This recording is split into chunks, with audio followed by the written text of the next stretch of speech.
Israel ইরানের সংঘাত বিশ্বে নতুন আলোচনার জন্ম দিয়েছে। হামাস ইসরায়েলের যুদ্ধ এখনো কোনো কুল কিনারা পায়নি। এরই মধ্যে ইরানের সঙ্গে ইসরায়েলের সংঘাতে জড়িয়ে যাওয়াকে নতুন যুদ্ধের আশঙ্কা বলে মনে করছেন অনেকে।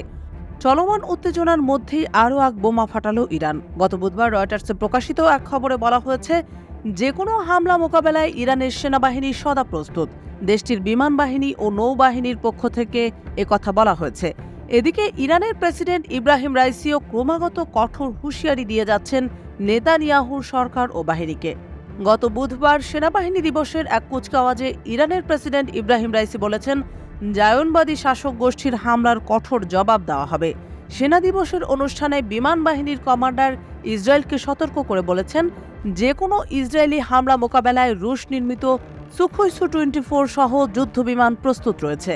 ব্রিগেডিয়ার জেনারেল আমির ভাহিদি বলেছেন, সব ক্ষেত্রে আমাদের পূর্ণ প্রস্তুতি রয়েছে। যুদ্ধবিমান ও বোমারু বিমান প্রস্তুত রয়েছে যে কোনো অভিযানের জন্য। তবে ইসরায়েলের হামলার ব্যাপারে শুধু প্রতিরক্ষা ব্যবস্থার প্রতি মনোযোগ দিচ্ছে না ইরান, কূটনৈতিক চালেও বেশ খেলা দেখাচ্ছে দেশটি। ইরানের সীমানায় থাকা গুরুত্বপূর্ণ বাণিজ্যিক পথ হরমুজ প্রণালীও বন্ধ করার হুমকি দিয়েছে দেশটি, যাতে ইসরায়েল ও যুক্তরাষ্ট্রের মিত্র দেশগুলো ব্যাপক আর্থিক ক্ষতির সম্মুখীন হয়। ইরানি নৌবাহিনীর কমান্ডার অ্যাডমিরাল শাহরাম ইরান বলেছেন, লোহিত সাগরে ইরানের বাণিজ্যিক জাহাজগুলোকে সুরক্ষা দিচ্ছে নৌবাহিনী। এদিন উপসাগরে আমাদের যুদ্ধ জাহাজ মোতায়েন রয়েছে। গত 13ই এপ্রিল ইরানের বিপ্লবী গার্ড ইসরায়েলে হামলা চালানোর আগে পর্তুগালের পতাকাবাহী একটি কন্টেইনার জাহাজও জব্দ করেছে। তবে ইরানের প্রস্তুতি যত বেশি হোক না কেন, ইসরায়েলের পাল্টা প্রতিশোধের বিষয়টি হেলাফেলা করলে চলবে না। ইরানের বিপ্লবী গার্ড বাহিনীর ঘাঁটি বা ইরানের অভ্যন্তরে পারমাণবিক গবেষণা স্থাপনায় সরাসরি হামলা চালাতে পারে ইসরায়েল। ইরানের বাইরেও ইসরায়েলি হামলার আশঙ্কা রয়েছে।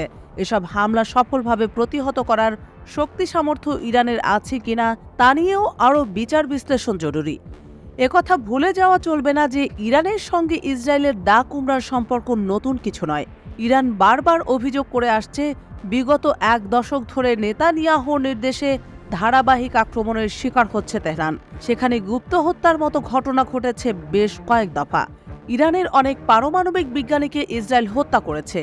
এসবের পাশাপাশি ইরানের আঞ্চলিক প্রক্সি মিলিশিয়া নেতাদের হত্যাও নিয়মিত হয়ে উঠেছে বলে তেহরানের দাবি।